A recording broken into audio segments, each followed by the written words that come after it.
நிப்பாய்ஸ் வட வட வட வட நிப்பாய்ஸ் சுட சுட நிகழ்ச்சி தரும் வட வட நிப்பாய்ஸ் வட வட வட வட நிப்பாய்ஸ் வட நிப்பாய்ஸ். வணக்கங்க. போன வாட்டி ஸ்டோரி சொன்னேன், நிறைய பேர் அதை பார்க்கல, நிறைய பேர் வாட்ச் பண்ணல. கொஞ்சம் எனக்கு கஷ்டமாக இருந்தது. என் நிகழ்ச்சியை பாருங்கள், பார்த்து வாட்ச் பண்ணுங்கள். வேறு சேனல் பாருங்கள், நம்ம சேனல்லையும் கொஞ்சம் ஆதரவு கொடுங்க. இன்றைக்கி சூப்பர் ஸ்டோரிங்க. இதில் எப்படின்னா நடந்த கதையும் இருக்குது, நடக்காத கதையும் இருக்குதுங்க. ரெண்டுத்தையும் மேட்ச் பண்ணி தான் சொல்கிறேன். என்னை ரொம்ப க்ளோஸாக தெரிஞ்சவங்களுக்கு எது எதுன்னு தெரியும்.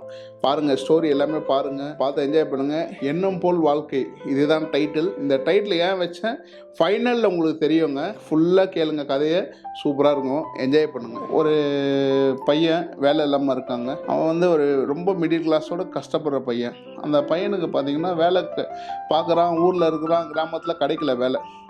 அவங்க அப்பா என்ன சொல்கிறாரு, என்னடா வேலையே கிடைக்கல, உனக்கு எதுவும் படிச்சிருக்க, எதுவுமே வேலை இல்லை, ஏன் இப்படி பண்ணுற அப்படின்னு அவங்க அப்பா கேட்குறாரு. அப்போ அவங்க அப்பாவோட நண்பர் வீட்டுக்கு வராரு. வந்துட்டு, என்னப்பா எப்படி இருக்கு அப்படின்றாரு. ஏதோ இருக்கும்ப்பா அப்படின்னு சலிச்சுன்னு அவங்க அப்பா சொல்கிறாரு, பையனோட அப்பா. உடனே அவர், என்னப்பா உனக்கு என்னப்பா பையனை பற்றி வச்சிருக்க, சலிச்சுன்னு இருக்கு அப்படின்றாரு. அட போப்பா, என் பையனுக்கு வேலையே இல்லாமல் இருக்கிறான், கஷ்டப்பட்டுன்னு இருக்கிறான் அப்படின்றாரு. அப்படியா அப்படின்னு அவர் நண்பர் யோசிக்கிறார். வந்தார் இல்லையா வீட்டுக்கு, அவர் யோசிக்கிறார். அப்போ பையனோட அப்பா கேட்குறாரு, உனக்கு தான் சென்னையில் நிறைய பேர் தெரியும் இல்லைப்பா, எதுனா சொல்லி என் பையனுக்கு எதனா வேலை வாங்கி கொடுக்கலாம்லப்பா அப்படின்றாரு. உடனே கேட்டோடனே 2 நிமிஷம் யோசிக்கிறாரு. யோசிச்சுட்டு, சென்னையில் எனக்கு தெரிஞ்ச ஒரு கம்பெனியில் நான் அந்த விலாசம் தரேன், உன் பையனை போய் பார்க்க சொல்லு, உன் பையனை கூப்பிடுன்றாரு. டேய் இங்கே வாடா அப்படின்னு பையனை கூப்பிட்றாரு அவங்க அப்பா. அப்பா அதை வரம்பான்னு வரான். என்னப்பா, அங்கிள் கூப்பிட்றாரு பார். அங்கிள் வணக்கம் அங்கிள் அப்படின்றான். பாப்பா ஒன்றும் இல்லைப்பா, அவங்க அப்பா அவன் வேலை விஷயமா சொன்னார், எனக்கு தெரிஞ்ச கம்பெனி சென்னையில் ஒன்று இருக்குது, அங்கே போய் பார்த்துட்டு அட்ரஸ் தரேன், நான் சொல்கிறேன்னு சொல்லு, நிச்சயமாக உனக்கு வேலை கிடைச்சிச்சின்னு நினச்சிக்கூடா, அவ்வளோதான்டா. அங்கிள் ரொம்ப தேங்க்ஸ் அங்கிள் அப்படின்னு பையன் சொல்கிறான். திங்கக்கிழமை வேலைக்கு போகணும். அப்போ யோசிக்கிறான், இங்கேருந்து சென்னைக்கு போனால் 200 கிலோமீட்டர் எப்படி போகிறது, பஸ் வசதி சரியாக இல்லையா, அந்த இடத்துக்கு போகணுமே அப்படின்னு யோசிக்கிறான்.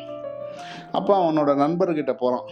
டேய் மாப்பிள்ளை, என்னடா நாளைக்கு வேலைக்கு போகணும், போயிட்டு வா. இல்லைடா ஒரு சின்ன ஹெல்ப்புடா. என்னடா காசு தான் வேணுமா?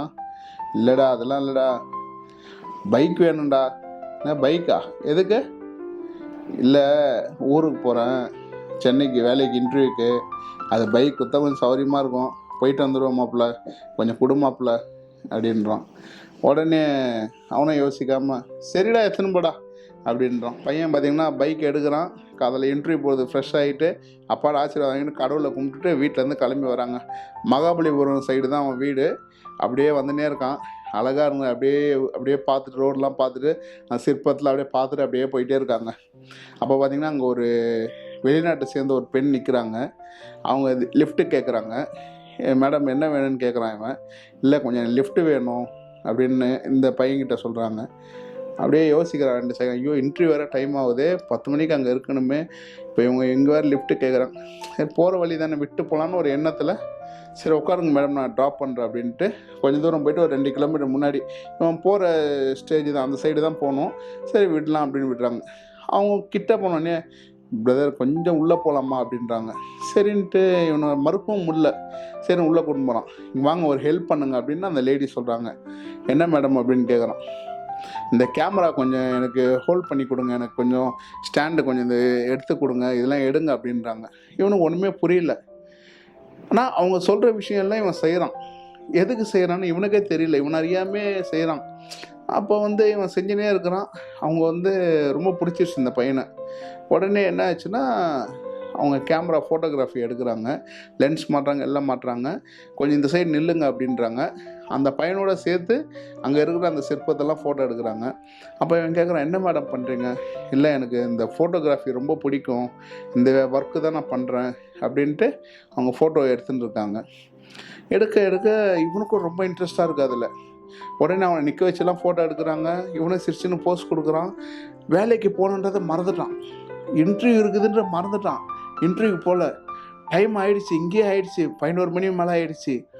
அப்புறம் பார்க்குறான் டைமை, கடிகாரத்தை கையில், ஐயோ 11 மணி ஆகிடுச்சு, இன்டர்வியூ அவ்வளோதானா, சரி விடு, இவங்க வேற இப்படி கூப்பிட்றாங்க, நம்ம என்ன சொல்லுது ஒன்றுமே புரியலன்னு யோசிச்சுட்டு வீட்டுக்கு போனால் அப்பாவுக்கு என்ன பதில் சொல்லுது, அப்பாவோட நண்பர் கேட்பார், அங்கிள் கேட்பார், அங்கிளுக்கு என்ன பதில் சொல்லுது. சரி கடவுளே உன் மேலே பாரத்தை போடுறேன், நல்லது பண்ணு எனக்கு அப்படின்ட்டு பையன் அப்படியே அவங்க கூட இருக்காங்க. டைம் போது மதியானம் வந்துடுதுங்க, 2 மணி ஆகிடுது. வாங்க போயிட்டு லஞ்சு சாப்பிட்லாம் அப்படின்னு அந்த பையனை வந்து அவங்க கூப்பிட்றாங்க. உடனே சரிங்க அப்படின்னு ஆற மனசோட சரி வாங்க போகலாம் அப்படின்னு கூப்பிட்றோம். உடனே லஞ்சு சாப்பிட போகிறாங்க, மறுபடியும் வேறு ஸ்பாட் போகிறாங்க, போயிட்டு ஃபோட்டோ எடுக்கிறாங்க. அப்படியே அவங்க நைட்டு சாயங்காலம் ஒரு 6 மணி ஆகுது, என்னை கொஞ்சம் ரூமில் அங்கே ட்ராப் பண்ணிடுறீங்களா கேட்குறாங்க. உடனே இந்த பையனை என்ன பண்ணுறான், சரி வாங்க மேடம் ட்ராப் பண்ணிடுறோம். இந்த மாதிரி போயின்னே இருக்குங்க. ட்ராப் பண்ணும்போது கையிலேருந்து கேஷ் எடுத்து அந்த பையனுக்கு கொடுக்குறாங்க. பையிலேருந்து பார்த்திங்கன்னா அவன் நினச்சி பார்க்க முடியாத ஒரு அளவுக்கு பணம், ஒரு 2000 3000 அந்த டைமில் கொடுக்குறாங்க. அவனுக்கு அப்படியே ஷாக் ஆகிடுது. என்ன மேடம் எதுக்கு மேடம், இல்லை காத்தால் தான் என் கூடயே இருந்தீங்க, நான் பைக்கில் கூட்டின்னு போய்ட்டு இருந்தீங்க, இந்தாங்க நீங்கள் வச்சுக்கோங்க அப்படின்னு சொல்லிவிட்டு ஒரு கேள்வி கேட்குறாங்க. நாளைக்கு வர முடியுமா, கொஞ்சம் எனக்கு ஹெல்ப் பண்ண முடியுமா, எனக்கு உங்கள்கிட்ட ரொம்ப பிடிச்சிருக்கு எனக்கு, அதனால் நீங்கள் வரீங்களா நாளைக்கு கதையில் இதேமாதிரி கொஞ்சம் எனக்கு ஹெல்ப் பண்ணுங்கள், ஃபோட்டோலாம் எடுக்கணும் அப்படின்றாங்க. உடனே அவனை யோசிக்காமல் சரி மேடம் வரேன் மேடம் அப்படின்னு சொல்லிடுறான். வீட்டுக்கு போகிறான். அப்பா கேட்குறாரு, என்னப்பாச்சு இன்டர்வியூ அட்டன் பண்ணப்பா, ஓரளவுக்கு ஓகேப்பா, அவர் மறுபடியும் 2 நாள் கழிச்சு வர சொல்லிருக்காருண்ணா அப்படின்றான். பையன் வந்து சொல்லுவான், சரிப்பா ஓகேப்பா அப்படின்ட்டு அப்பா போயிடுறாரு. உடனே ஃப்ரெண்டுக்கிட்ட போகிறான். அவனோட பைக் கொடுத்தான் இல்லையா ஃப்ரெண்டு, பைக்கு நாளைக்கு ஒரு நாள் கிடைக்குமாடான்னு கேட்குறான். என்னடா இன்றைக்கி வேலைக்கு போகணுன்னு பைக் கேட்டேன், மறுபடியும் நாளைக்கு கேட்குற அப்படின்ட்டு அப்படியே அவன் பார்க்குறான். சரி நாளைக்கு ஒரு நாள் எடுத்துன்னு போ, அதுக்கப்புறம் கேட்காத சும்மான்றான். சரிடா மாப்பிள்ள தேங்க்ஸ்டா அப்படின்னு சொல்லிட்டு பைக் எடுக்கிறான். பைக் எடுத்து ஸ்டார்ட் பண்ண போகிறான். மறுபடியும் ஃப்ரெண்டு கூப்பிட்றான், இங்கே வாடா மாப்பிள்ள அப்படின்றான். இவன் அப்படியே தயக்கத்தோடு வரான். என்ன சொல்ல போகிறான்னு தெரியல, பைக்கை கேட்க போகிறான்னா என்னன்ட்டு கிட்ட வந்துட்டு என்னடா அப்படின்றான். ஒன்றும் இல்லை, நான் ஒரு வாரம் லீவு தான் மாப்பிள்ள, வேலைக்கு போகல, வீட்டில் தான் இருக்கிறேன், ஒரு வாரம் நீ பைக்கு நீ வச்சுக்கடா சொன்னனே. அவன் முகத்தில் அவ்வளோ ஒரு சந்தோஷங்க, ஏதோ பார்த்த ஒரு சந்தோஷம் அவனுக்கு.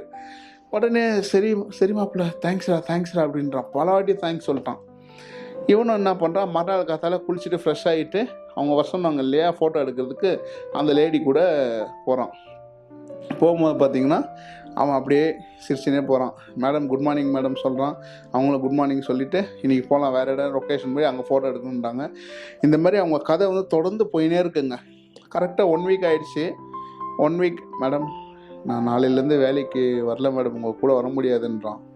ஏன்பா என்னப்பாச்சு, நான் இன்னும் ஒரு 15-20 டேஸ் ஃபோட்டோலாம் எடுக்கணும், எனக்கு ஒர்க் இருக்குங்க, நீ பாட்டுன்னு வரலன்னு சொல்கிறேன், உனக்கு எனக்கு பிடிச்சிருக்கு உன்னை, அதே சமயம் நீ எனக்கு ஒரு ஹெல்ப்லாம் பண்ணுற அப்படின்னு அவங்க சொல்கிறாங்க. இல்லை மேடம் என் பைக் இல்லை மேடம், இது என் ஃப்ரெண்டோட பைக்கு, அவன் வேலைக்கு போகணும், அவங்ககிட்டருந்து கடன் வாங்கிட்டு வந்தேன் அப்படின்றான். கடன் வாங்கிட்டு வந்தியா, ஏன் அப்படின்னு கேட்குறாங்க. உனக்கு பைக்லாம் இல்லையா, இல்லை மேடம். அப்போ தான் இந்த பையனோட கஷ்டத்தெல்லாம் சொல்கிறான். அந்த மாதிரி இன்டர்வியூக்கு நான் போக வேண்டியது, நீங்கள் கூப்பிட்டீங்க, என்னமோ தெரில உங்கள் முகத்தை பார்த்தோன்னே எனக்கு மறுக்க முடியல என்னால், உங்களுக்கு ஏதோ ஒன்று செய்யணும்னு எனக்கு உள்ளுக்குள்ளே தோணுச்சு, எனக்கு தெரில மேடம், எனக்கு கூட யாரும் அக்கா தங்கச்சிலாம் யாரும் பிறக்கலை, அதனால் உங்களை பார்த்தோன்னே எனக்கு ஒரு சிஸ்டர் ஃபீலிங் வந்தது, எனக்கு உடனே உங்களுக்கு ஒரு ஹெல்ப் பண்ணணுன்னு தோணுச்சு, அதனால தான் பண்ணேன் மேடம், இன்டர்வியூ கூட எனக்கு போயிடுச்சு மேடம், வேலை கூட இல்லை மேடம்ட்டு கண்ணில் லைட்டாக தண்ணி அப்படியே வருது சொல்லிவிட்டு முடிக்கிறான். அப்படியே மௌனமாக வரான் 2 நிமிஷம். உடனே அவங்க கேட்குறாங்க, சரி வேறு பைக் வாங்கிக்க வேண்டியதானே அப்படின்றாங்க. மேடம் நீங்கள் வேறு, நானே கஷ்டப்படுறேன் மேடம், அது தெரியும்பா, நான் காசு தரேன், நீ வாங்கிக்க வேறு பைக்கு வா, நம்மளை போய் நாளைக்கு போய் பைக் வாங்கலான்ட்டு மறுநாள் பையன்கிட்ட நைட்டு பைக்கே கொடுக்குறான். மறுநாள் போய்ட்டு பைக் புக் பண்ணுறாங்க. பைக் புக் பண்ணி அன்றைக்கே ஒரு பைக் ஒன்று எடுக்கிறாங்க.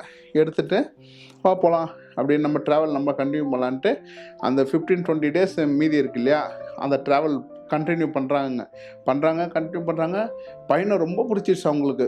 இவன் வேறு சொல்லிட்டாலே எனக்கு ஒரு கூட யாரும் பிறக்கலைங்க, ஒரு சிஸ்டர் மாதிரி உங்களை நினைக்கிறேன் அப்படின்ட்டு பையன் சொல்லிட்டான். உடனே இவனுக்கு பார்த்திங்கன்னா டெய்லி அவங்க கூட தான் சுற்றுறது வேலை. அவங்க ரூமில் கொண்டு வந்து விடுது, அவங்க கூட ஃபோட்டோகிராஃபி எடுக்கும்போது கூட போகிறது வருது, அவங்களுக்கு தேவையான பணிவிடை எல்லாம் செய்கிறான். இவனும் பையனையும் ரொம்ப பிடிச்சிருச்சு அவங்களுக்கு. இப்படியே காலங்கள் போயின்னே இருக்குது. அந்த 25 நாள் முடிஞ்சதுங்க. முடிஞ்சிட்டு அவங்க சொல்கிறாங்க, நாளன்னைக்கு நான் ஊருக்கு போகிறேன், நான் எங்கள் கண்ட்ரிக்கு போகிறேன் அப்படின்றாங்க.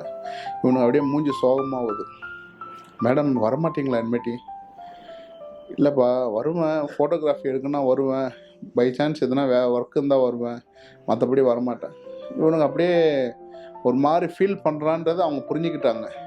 நீ அதெல்லாம் ஒன்றும் ஃபீல் பண்ணாதப்பா அப்படின்ட்டு என்ன பண்ணுறாங்க, ஒரு நல்ல ஒரு தொகை அதை எடுத்து அவங்ககிட்ட கொடுக்குறாங்க. நீ வச்சுக்கப்பா, உனக்கு லைஃபுக்கு எதாவது செட்டில் பண்ணிக்கணும்னு கொடுக்குறாங்க. கொடுத்துட்டு அவங்ககிட்ட இந்த செயின்லாம் எடுத்து கழுத்தில் போட்டிருந்த செயின்லாம், இந்த நீ என்ன சிஸ்டர் மாதிரி சொன்னேன், நான் உனக்கு பிரதர் மாதிரி நினச்சி உனக்கு கொடுக்குறேன்னு அவங்க செயின்லாம் போடுறாங்க. போட்டு அவங்க வீட்டுக்கு கூட்டின்னு போகிறான். கூட்டின்னு போயிட்டு அவங்க அப்பாட்ட சொல்கிறான், அப்பா நான் இவ்வளோ நாள் வேலைக்கெல்லாம் போகலப்பா, மேடம் கூட தான் இப்படி தான் சுற்றின்னு இருந்தேன், அவங்க வாங்கி கொடுத்த பைக் தான் இதெல்லாம் அப்படின்னு சொல்லி மேடம் ஊருக்கு கிளம்புறாங்க. இனிமேட்டு எனக்கு என்ன பண்ண தெரிலப்பா எனக்குன்ட்டு தேம்பி தேம்பி அழுகுறான். உடனே அவங்க அப்பா வந்து எதுவுமே புரியாமல் ஃப்ரீஸ் ஆகி நிற்கிறாரு. உடனே அந்த பையன் வந்து மனசில் என்ன ஓடுதுன்னு இவங்களுக்கு தெரிஞ்சிச்சு லேடிக்கு. உடனே அவங்க என்ன சொல்கிறாங்க, சரி ஒன்று பண்ணுறியா, பாஸ்போர்ட் இருக்கான்னு கேட்டாங்க. பாஸ்போர்ட்லாம் இல்லை மேடம் எனக்கு. சரி பாஸ்போர்ட் எடுத்துகிட்டு என் நம்பரை காண்டாக்ட் பண்ணு, அட்ரஸ்ஸு அவங்க ஃபோன் நம்பர் எல்லாம் கொடுக்குறாங்க, நான் உனக்கு டிக்கெட் அனுப்புகிறேன், விசா எடுத்து என் கூட ஃபாரினுக்கு வா, அங்கே வந்து வேலை பண்ணு, நான் பார்த்துக்குறேன் ஒன்று அப்படின்றாங்க. உங்கள் அப்பாவுக்கு சம்மதம்னா சொல்லு அப்படின்றாங்க. அவங்க அப்பா சொல்கிறாங்க, அம்மா என் பையன் எங்கே இருந்தாலும் நல்லா இருந்தால் போதும்மா, எனக்கு வேறு ஒன்றும் வேணாம்மா, அவன் வாழ்க்கை நல்லா இருக்கணும், அவனை நீங்கள் பார்த்துக்கோங்கம்மா, என் பையனை எனக்கு அப்புறம் நீங்கள் தான் பார்த்துக்கணும்மா, அவங்க பையனோட அப்பா சொல்கிறாரு. சரின்ட்டு அப்படியே அவங்க என்ன பண்ணுறாங்க, நல்ல ஒரு அமௌண்ட்லாம் கொடுத்துட்டு பாஸ்போர்ட்லாம் ரெடி ஆகிட்டுருக்கு. 1 மாதத்தில் பாஸ்போர்ட்டாக வந்துடுச்சு. ஃபோன் பண்ணுறான். ஃபோன் பண்ணி மேடம் நான் தான் பேசுகிறேன் அப்படின்றான். இப்போ சொல்லுப்பா அப்படின்றாங்க. இந்த மாதிரி பாஸ்போர்ட் எடுத்துட்டேன், டிக்கெட் எப்போ மேடம், நான் அனுப்பிச்சி விட்றேன்னு கொரியரில் அவங்க அனுப்பிச்சி விட்றாங்க. டிக்கெட்டும் வந்துச்சு, விசா புக் பண்ணி அப்ளை பண்ணி ஃபாரின் கிளம்பி போகிறான். அங்கே பார்த்தீங்கன்னா அவங்களோட கம்பெனி இவ்வளோ பெரிய கம்பெனி, அதில் ஒரு நல்ல ஒரு போஸ்டிங் ஜாப் அவனுக்கு கொடுக்குறாங்க.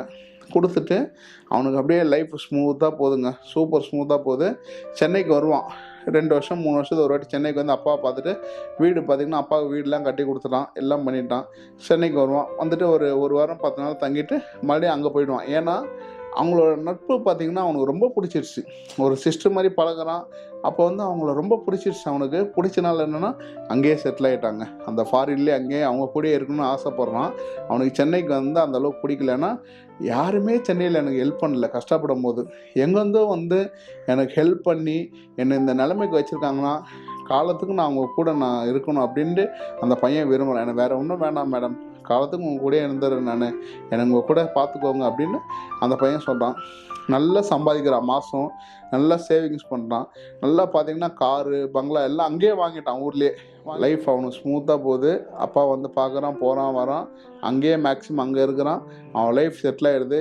இதுதாங்க எண்ணம் போல் வாழ்க்கையை சொல்லுவாங்கள்ல, அந்த பையன் அன்றைக்கி எனக்கு இவங்கள பார்த்துட்டு நான் இன்டர்வியூ தான் போனேன், என் வேலை தான் முக்கியம் போயிருந்தேன்னா இன்றைக்கி மாதம் என்னங்க ஒரு 10,000 15,000 சம்பளம் வாங்கியிருப்பான்.